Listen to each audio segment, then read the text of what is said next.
चला गए, सिक्योरिटी आ गए।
वो उसकी वाइफ आई, उसकी माँ किसी ने मारा नहीं, वो तो कहते कि अभी किसी ने मारा नहीं, औरत को मारा वो बड़ी कोई गाड़ी पकड़ी थी, वो तो कहते मारा नहीं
इसके बाद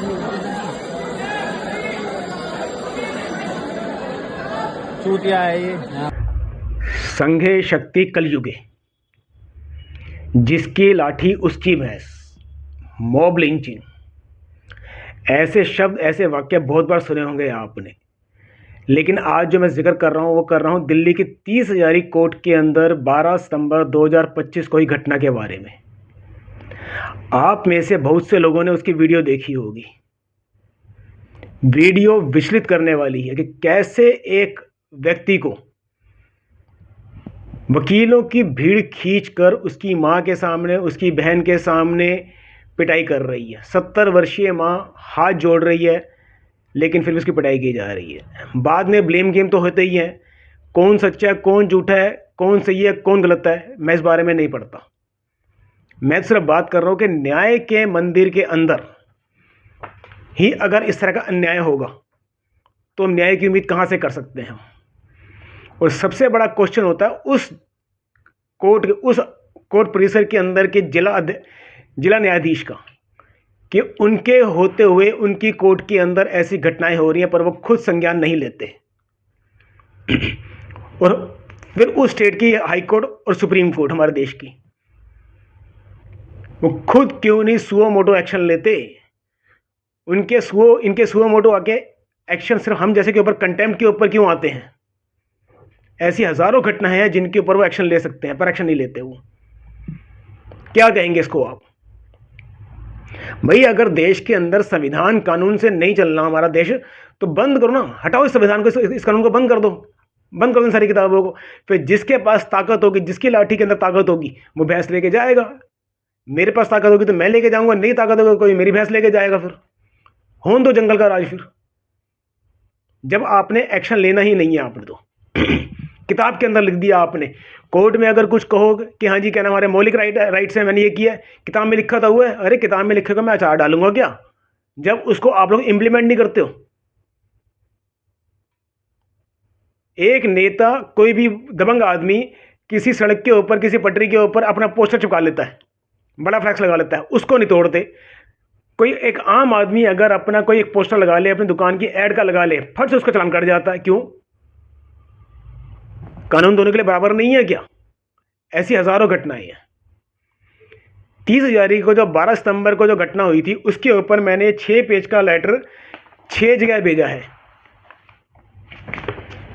चीफ जस्टिस ऑफ इंडिया को, और सुप्रीम कोर्ट के जो रजिस्ट्रार जनरल होते हैं उनको भेजा है, उसके बाद लॉ एंड जस्टिस डिपार्टमेंट को भेजा है, bar council of India, bar council of Delhi, इनको भेजा है, और दिल्ली हाई कोर्ट को भेजा है कि 6 जगह लेटर भेज रहा हूं। शायद, उम्मीद तो आज तक मेरे को कभी किसी से हुई नहीं है, हमारा देश ही ऐसा ही है, बन चुका ही है, पर शायद गलती से कोई इन पत्र पे संज्ञान ले ले कि हाँ जी कि ये जो हो रहा है ये गलत हो रहा है।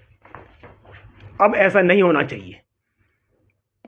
होप सो, उम्मीद दुनिया का, हम उम्मीद ही कर सकते हैं।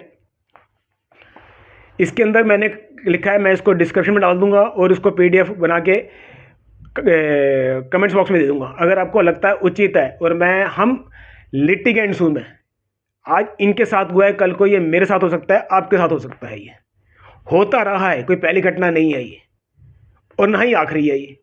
आखिरी ये तब होगी जब उच्च अधिकारी, जिनके ऊपर इन ऐसी घटनाओं के ऊपर एक्शन लेने की जिम्मेदारी है, वो इस पे सख्त से सख्त एक्शन लेंगे। अदरवाइज ये घटनाएं होती ही रहेंगी, क्योंकि ये घटनाएं उनके साथ नहीं होती जिनके ऊपर ये एक्शन लेने की जिम्मेदारी है, इसलिए उन्हें फर्क नहीं पड़ता। ये घटना होती है मेरे और आप जैसे आम आदमी के साथ में, इसीलिए इन पर एक्शन नहीं होता। तो हमें अब जिस तरह संज्ञेय शक्ति कलयुगे होती है, आज जिसके पास संज्ञेय शक्ति है वो अपनी ताकत दिखाता है। जिस दिन लिटिगेंट्स अपनी संज्ञेय शक्ति बना लेंगे, ऐसी घटनाओं पे ऐतराज करेंगे, उस दिन जाके हमारे देश की संस्थाएं अपना काम सही ढंग से करना शुरू करेंगी।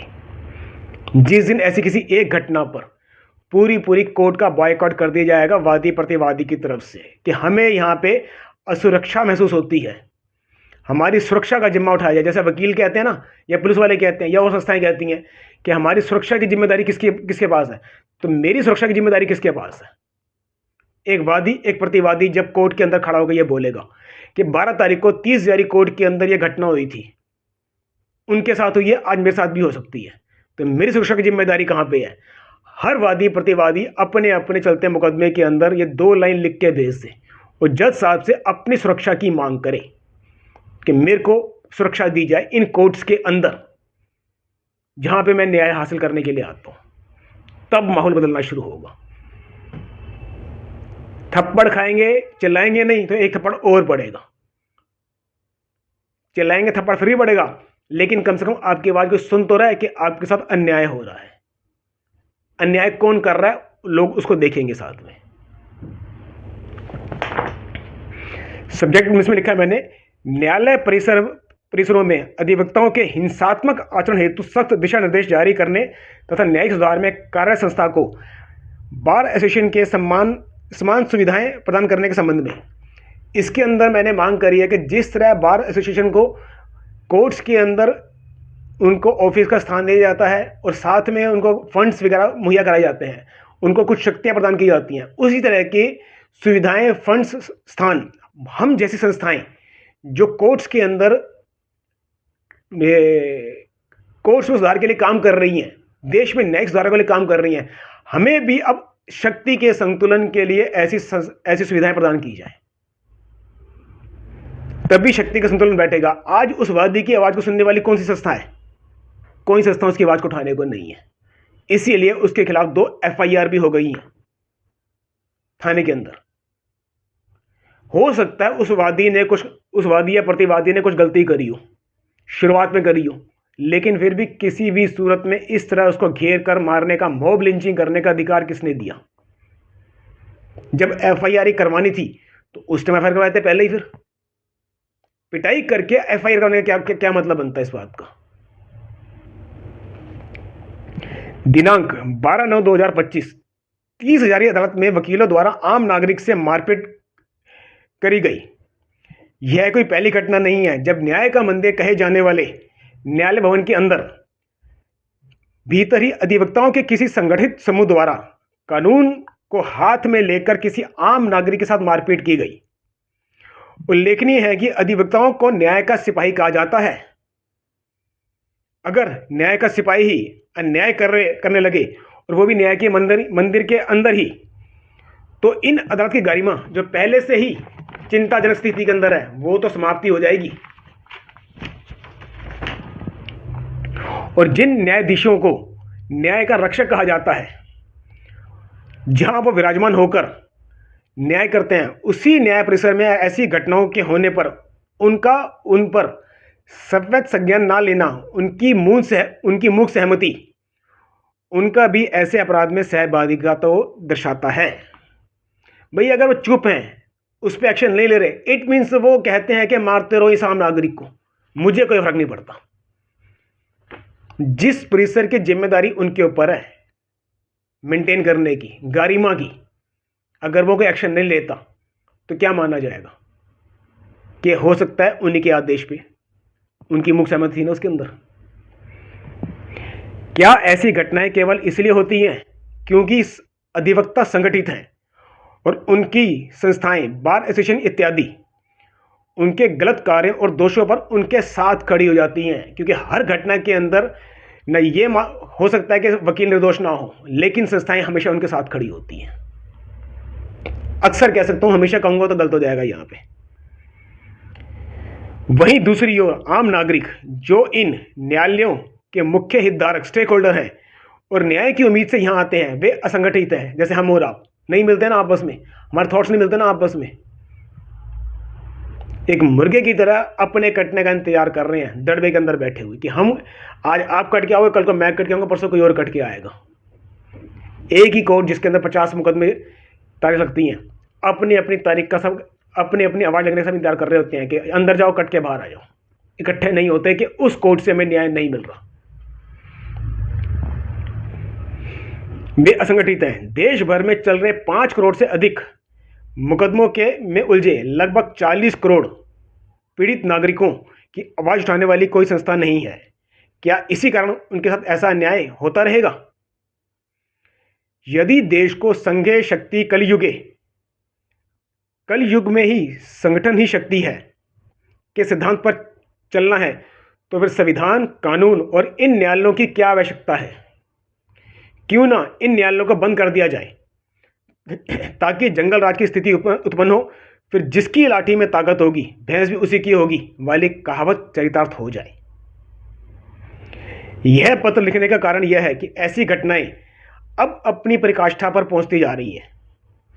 जिन राजनेताओं और न्यायिक अधिकारियों, न्याय के रक्षक यानी कि जज साहब हमारे पर ऐसे मामलों में सवैध संज्ञान लेकर सख्त कार्रवाई करने का दायित्व है, वे भी कोई ठोस कदम नहीं उठाते और प्राय ऐसे मामलों को दबाने का प्रयास किया जाता है। क्या भारत का संविधान मामलों पर पर्दा डालने की अनुमति देता है या सभी नागरिकों को सम्मान के साथ जीने का अधिकार प्रदान करता है? ये बहुत बड़ा क्वेश्चन है। एक समय था जब वकीलों को एक ऐसा बुद्धिवर्ग समुदाय माना जाता था जो किसी भी परिस्थिति में अपना मानसिक संतुलन नहीं खोता था। पर आज भी वकील बुद्धिजीवी हैं, पर कितने प्रतिशत हैं उनके अंदर? आज की स्थिति कुछ और है। काले कोट का रोब, गाड़ी पर लगा स्टिकर और किसी के साथ दुर्व्यवहार करने पर भी बार एसोसिएशन और साथी वकीलों का आंख बंद करके साथ देना। किसी पीड़ित का मुकदमा अपनी अज्ञानता, लापरवाही या विपक्षी से मिली भगत इत्यादि के कारण हारने के बावजूद कोई जवाबदेही या कोई डर नहीं है किसी तरह का भी। ऐसे अनेक कारणों से गलत इरादे वाले लोग इस पेशे में आ रहे हैं। यदि यही सिलसिला जारी रहा तो भविष्य में यह बुद्धिजीवी समुदाय एक उद्दंड समुदाय के रूप में जाना जाएगा। यह बहुत बड़ी चिंता का विषय है जिस पे वकीलों को खुद विचार करना चाहिए कि नहीं, अब बस बहुत हुआ, अब हमें इस पे एक्शन लेना होगा। आज ऐसा प्रतीत होता है कि जिन पर कानून का पालन करने और करवाने का उत्तरदायित्व है, वे स्वयं ही कानून का उल्लंघन करने में गर्व अनुभव कर रहे हैं। और ये दिख रहा है साफ साफ, चाहे पुलिस वाला हो, चाहे वकील हो, चाहे कोई नेता हो, चाहे अपने कोर्ट एम्प्लॉई हो, जिसके पास स्टिकर मिल जाता है, निगम का हो, कोई भी हो, टैक्स डिपार्टमेंट का हो, वो अपने को कुछ अलग समझना शुरू हो जाता है। ये स्टिकर एक बहुत बड़ी मुसीबत बन चुका है आज की डेट के अंदर। जेब में आई कार्ड होना चाहिए इनका सिर्फ उस परिसर में इस्तेमाल करने के लिए। उसके बाद आई कार्ड को कहीं दिखाना भी नहीं चाहिए। एक कानून ऐसा बनना चाहिए। एक सड़क पे है तो दोनों आम आदमी हैं। ऐसा करते हुए वे एक क्षण के लिए भी यह नहीं सोचते कि इस कृत्य से उनकी वर्दी, यूनिफॉर्म की गरिमा को कितनी ठेस पहुंच रही है। आज जगह जगह आपको कभी पुलिस वालों के, कभी टैक्स के रेड लगते हुए, कभी निगम कर्मचारी हो गए, वकील हो गए, इनकी सोशल मीडिया पे वीडियो भरी पड़ी हैं जो इनके कृत्यों को दिखा रही है उस ड्रेस के अंदर के। तो ड्रेस की जो गरिमा है वो कम हो रही है या बढ़ रही है, ये सभी को खुद सोचना होगा। इस विशिष्ट मामले में क्या कार्रवाई की जानी है, ये आपके विवेक पर है। मैं इस विशिष्ट मामले की कंप्लेंट नहीं कर रहा, परंतु देश के किसी भी न्यायालय में ऐसी घटनाओं की पुनरावृत्ति को रोकने के लिए तत्काल कठोर कदम उठाए जाने चाहिए। जब तक इस संबंध में कोई प्रभावी कानून या दिशा निर्देश लागू नहीं किए जाते, तब तक को इन न्यायालयों को अवकाश में भेज देना चाहिए। घोषित कर दो कि भैया जब तक कोई कानून नहीं बनता तब तक इन कोर्ट्स के अंदर किसी तरह की सुनवाई नहीं होगी। वादी प्रतिवादी गवाह को आने की कोई जरूरत नहीं है। इस अवकाश से देश को उतनी हानि तो नहीं होगी जितनी वकीलों द्वारा एक वर्ष में ही 1 से अधिक बार अपनी मांगों के लिए की जाने वाली हड़तालों से होती है। और ये फैक्ट है।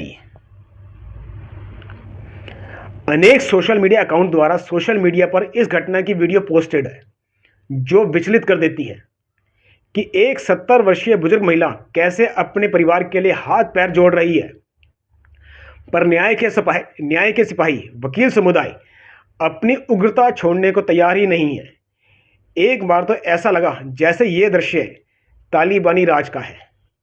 और फैक्ट है, आप इन वीडियो को ढूंढ के देखिए। अब आपसे अनुरोध है, कृपया उन्हें देखें और विचार करें कि आज वकील समुदाय किस दिशा की ओर अग्रसर है। सनातन धर्म की नीति के अनुसार कानून का ज्ञान रखने वाले और इसके पालन के लिए जिम्मेदार राजा, मंत्री या अधिकारी द्वारा किए गए अपराध के लिए एक सामान्य नागरिक की तुलना में अधिक कठोर दंड का विधान है। कृपया ऐसे मामलों में इसी दृष्टिकोण को अपनाते हुए नियम कानून बनाए जाएं। आपसे प्रार्थना है, माननीय उच्चतम न्यायालय से अनुरोध है कि न्यायालयों में आम नागरिकों को संगठित अधिवक्ताओं और उनके संघों से सुरक्षा प्रदान करने हेतु शीघ्र अतिशीघ्र अत्यंत कठोर दिशा निर्देश जारी किए जाएं और उनका कड़ाई से पालन सुनिश्चित करवाया जाए। भविष्य में अगर देश में कहीं भी ऐसी कोई घटना होती है तो पीड़ित की शिकायत की इंतजार ना करते हुए सम्यक संज्ञान लिया जाना चाहिए और घटना तथा कार्रवाई संबंधी जो भी उसकी कार्रवाई होती है, एक्शन टेकन रिपोर्ट को उस अदालत के जिला न्यायाधीश और बार एसोसिएशन को उच्च न्यायालय और सुप्रीम कोर्ट को भेजा जाना चाहिए अपने आप संज्ञान लेके कि हमारे इस परिसर के अंदर ऐसी घटना हुई है। अगर आपके नोटिस में नहीं आई है लेकिन हम आपको सूचित कर रहे हैं।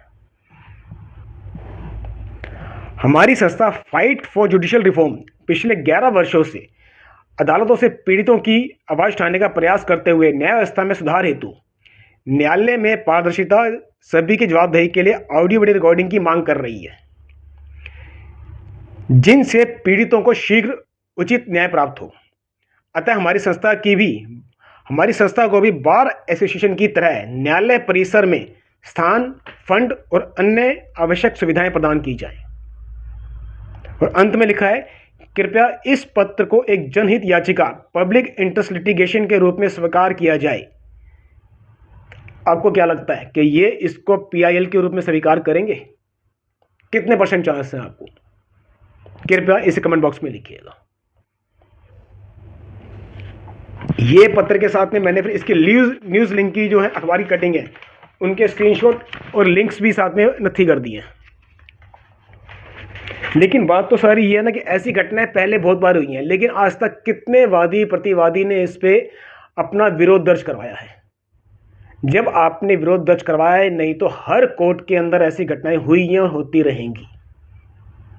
गिनती के 100-200 लोग भी अगर सुप्रीम कोर्ट अपने अपने स्टेट के हाई कोर्ट्स को अगर ये लेटर भेज देंगे और डिस्ट्रिक्ट कोर्ट को भेज देंगे, तो इम्पैक्ट पड़ेगा इसका कि नहीं, अब जनता सोशल मीडिया के माध्यम से जान रही है कि यहाँ से सैकड़ों किलोमीटर दूर घटना हुई है, लेकिन मेरे क्षेत्र में ऐसी घटना ना हो, तो इसके लिए मुझे सुविधा प्रदान की जाए। इतना ही लिखना आपको बस।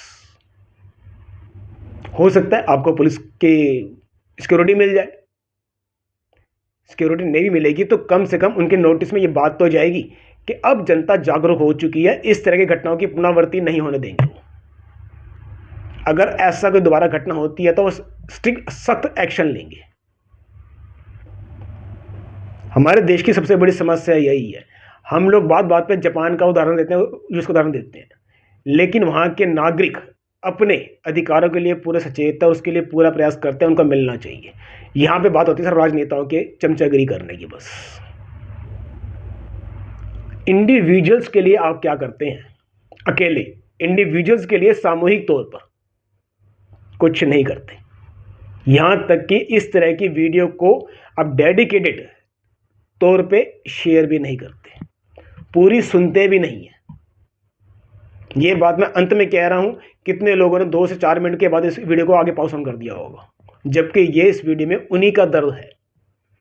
तो जो इस वीडियो को पूरा देख रहे हैं, समझ रहे हैं, वो अपनी जिम्मेदारी को समझते हुए रोज के 15 से 20 मिनट दें, अलग अलग अकाउंट से या मैक्सिमम अकाउंट में इसको सेव करें, शेयर करें, लोगों से इस टॉपिक पर चर्चा करें।